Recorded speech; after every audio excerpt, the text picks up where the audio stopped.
வந்து செத்து மடிவோம் குடும்பத்தோட பஸ்ல பட்னியுமா இருக்கிறோம் நாங்க.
பிரச்சனையை முடிச்சு கொடுக்க தயாரா இருக்கிறாங்க.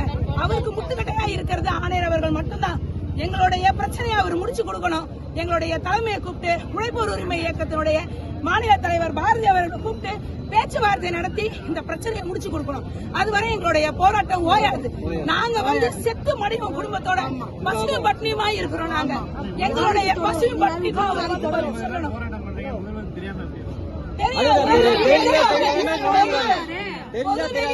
எங்களுடைய பிரச்சனையை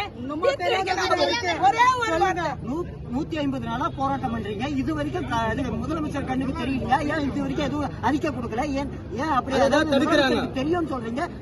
5 மாசம் ஆகுது, இது வரைக்கும் எந்த நடவடிக்கை இல்லையே. காரணம் என்ன? காரணம் அவர் கொடுத்த வாக்குறுதியை பொய்ன்னு சொல்றாங்க. ஆனா அவர் சொல்லல. அவருடைய வாக்குறுதி 255 153 பொய்ன்னு சொல்றாங்க. இப்ப ஆசிரியர்களுக்கு எப்படி பணி நிரந்தரம் பண்றாங்க? அவங்களுக்கு செவிலியர்களுக்கு பண்றாங்க. ஆசிரியர்களுக்கு அறநிலையத்துறையில இருக்கிறவங்களுக்கு அவங்களுக்கு பண்ணுங்க. நாங்க வேணான்னு சொல்லல. எங்களை மாதிரி வந்து சமுதாயத்துல அவங்க மக்களுடைய பணியில ஈடுபடுறவங்க. நாங்க வந்து தூய்மை பணியாளர்கள் மக்கள் நலனுக்காக கொரோனா காலத்துல எப்படி எல்லாம் பண்ணணும்னு சொல்லிட்டு எல்லா பொதுமக்களுக்கும் தெரியும்.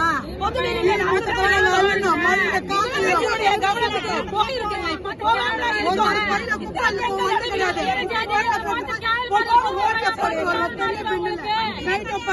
பணி நிரந்தரம் பண்றாங்க.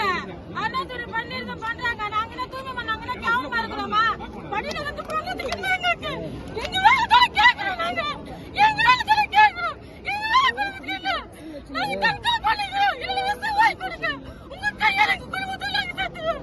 எங்க வேலை இருக்கு. ஐயா முதல்ல எங்க வேலை இருக்கு. நாங்க தற்கொலை பண்ணிக்கிறோம். இலவச வாய் கொடுங்க. உங்க கையால ஐயா முதலமைச்சர் நீங்க பார்த்து தானே இருக்கிறீங்க. ஐயா எங்க வேலைகளை கொடுங்க. ஐயா 5 மாசம் இடையில வாடகை கட்ட முடியல. 5 மாசம் வாடகை கட்டுவே பார்த்து சாப்பிட முடியல.